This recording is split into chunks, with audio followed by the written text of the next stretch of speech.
पुढच्या बातमीकडे वळूयात। कल्याणमध्ये शिंदे गटामध्ये गेलेल्या माजी नगरसेवकाची एका दिवसामध्ये घर वापसी झाली आहे। वैयक्तिक कामासाठी गेलो आणि मुख्यमंत्र्यांनी पक्षप्रवेश करून घेतला। ठाकरे गटाचे माजी नगरसेवक पुरुषोत्तम चव्हाण यांनी हा दावा केलाय। तर पुरुषोत्तम चव्हाण स्वतःहून त्या ठिकाणी आले होते। शिंदे गटाचे पदाधिकारी विवेक खामकर यांनी हा दावा केलेला आहे।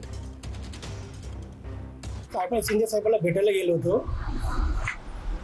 भेटल्यानंतर तिथे डोंबरीवाडीचा प्रवेश होत होता। प्रवेश होताना माझा बी तिथे नंबर लागला आणि मला बी हातात झेंडा दिल्याने मला प्रवेश करून घेतला। बाकी काही नाही। म्हणजे जे तुम्ही फक्त आपल्या कामानिमित्त गेले होते। हो।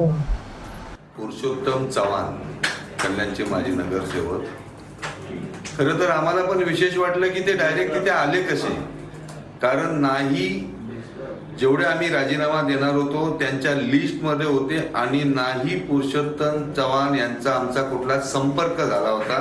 त्याने सांगावं की बाबा माझा एक तरी कॉल आहे की एवढ्या जमान्यापासून कधी आपला वार्तालाप तरी झालाय का। ते दिशाभूल करतायत कुठेतरी। वास्तविक त्यांनी मुख्यमंत्री एकनाथजी शिंदे साहेब आल्यानंतर आधीच ते तिथे गेले आणि त्याच समोरासमोर त्यांनी हे घेतलाय, प्रवेश घेतलाय। मग आज कसा काय तो नाकारतोय? चुकीचं आहे। मग म्हणजे हे जाणीवपूर्वक तुम्ही केलेलं षडयंत्र आहे।